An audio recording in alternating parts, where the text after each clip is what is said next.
What was the biggest 80s Game Boy storage problem? Have you ever wondered what made saving your game on the original Game Boy such a challenge? The answer lies in the limited and fragile save memory that the system relied on.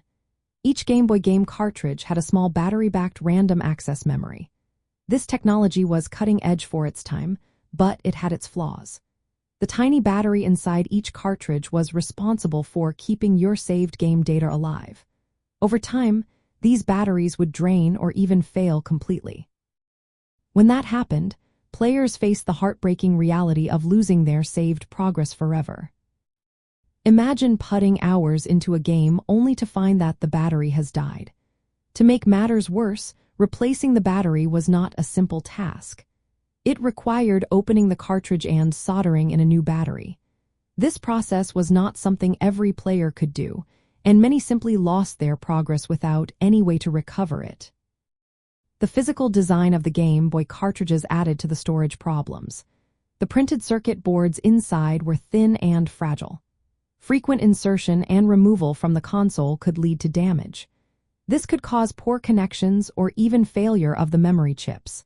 When that happened, players risked losing their saved data or the entire game functionality.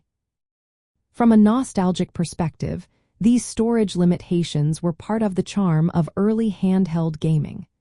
Players had to be mindful of battery life in their cartridges.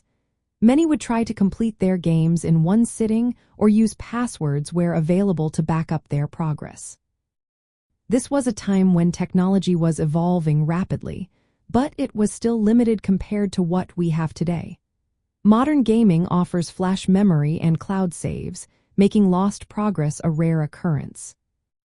In the 1980s, the main storage problem was the dependence on that small internal battery to maintain saved game data. Combined with the fragile hardware of the cartridges, this made game saves vulnerable to loss. These challenges shaped many gamers' experiences during the Game Boy's early years. The struggle to save progress remains a defining aspect of 1980s handheld gaming nostalgia.